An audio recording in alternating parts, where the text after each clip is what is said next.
Charlie Kirk's family and supporters are facing their first Sunday church services without him today. This as public memorial service details have been released. Christina Coleman is live now with the latest. Hi, Christina.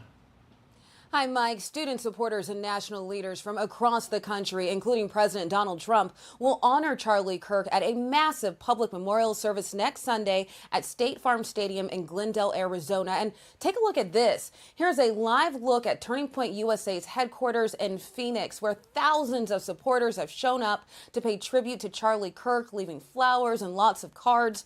Since his widow, Erica, spoke out about his assassination and vowed to continue his work, Turning Point USA has received at least 18,000 new chapter requests.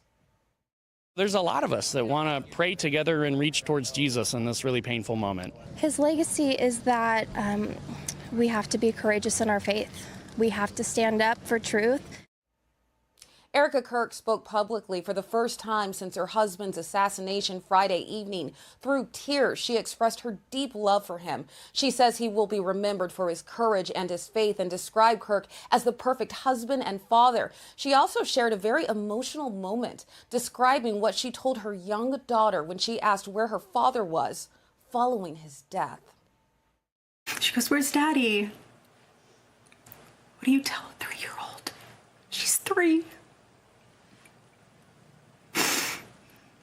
I said, "Baby, Daddy loves you so much. Don't you worry. He's on a work trip with Jesus, so he can afford your blueberry budget." So heartbreaking there.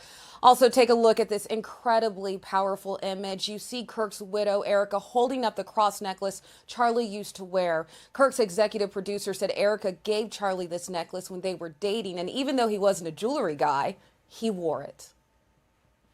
He put that cross on and he never took it off again until he was assassinated, and the people caring for him ripped it off as they tried to save his life, and Erica has it on her all times now. So touching, all of this. It's just a lot to process following Kirk's assassination. Also, a prayer vigil will be held in honor of Charlie Kirk tonight at the Kennedy Center in Washington, D.C. House Speaker Mike Johnson and a number of Trump administration officials will share remarks at this event. Mike? Christina Coleman, thanks very much. For more on the legacy of Charlie Kirk, let's bring in Gaines for Girls host Riley Gaines, who is also a contributor to Turning Point USA. Riley, welcome. Well, thank you very much. It's good to be on with you. You are a young conservative. What was Charlie Kirk's impact on you as a mentor and also to the broader conservative movement? Well, truthfully, I don't think his impact can be overstated. What he's done for the younger generation. I think, to put it pretty plainly, honestly, is Charlie Kirk and Turning Point USA is what made MAGA cool again. Of course, we're living in 2025. It's a totally different political, cultural, social climate than that of 2020, and we largely have to thank people like Charlie Kirk for that. And if you would have asked him, of course, I was fortunate enough to spend personal time with him, and if you asked him what his mission was, it was to turn these first-time MAGA voters that we saw turn out overwhelmingly in support of Donald Trump back in the 2024 election in November. His mission was to turn those first-time MAGA voters, maybe 18, 19, 20-year-olds, into lifelong conservatives. And that's exactly the trajectory, of course, that he was on, and that I'm excited to see that Turning Point will continue on. It was really powerful listening to Erica Kirk and her remarks the other day speak to look, the movement will not die.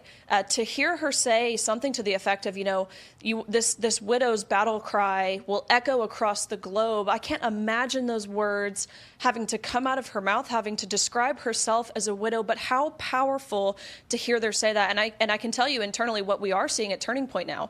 Donations like we've never seen before. We are seeing people inquiring about starting a chapter, both at the high school and college age level, like we've never seen before. I just got back from church, Mike, and how powerful was it to be there? I mean, there were no parking spots available. There were no empty seats. People were waiting in the lobby for the next service.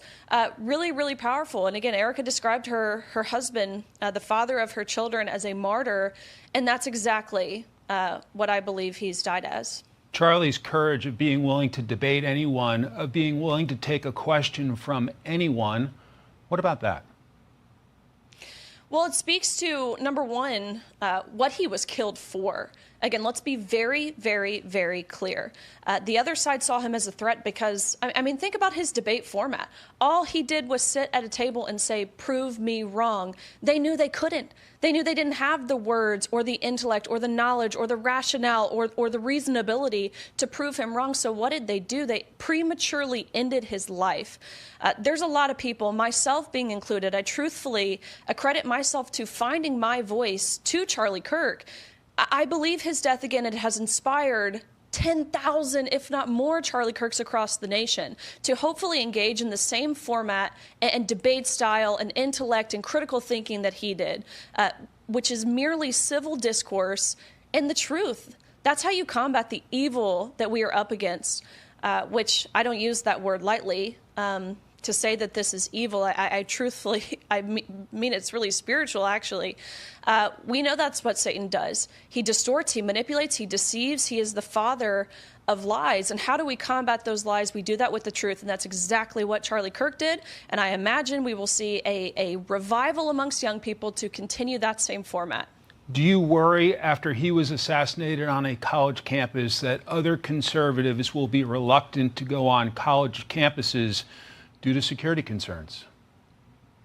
You know, I do believe there's a level of apprehension that we will see from your everyday person, because, I mean, think about it. We've been the silent majority for a long time, and it's because we feared for things like this. Things like, retaliation, emotional blackmail, and now we have to, physically fear for our lives, our safety. We're being put in harm's way for speaking the truth. That being said, I feel more hopeful at this point than I did prior. This time, even just last week. We've seen people like Matt Walsh, Ben Shapiro, Megyn Kelly, other fantastic conservative political commentators, if you will, who have gone on to say, look, we will pick up the microphone where Charlie left it. And I think in doing that, it's giving courage to others.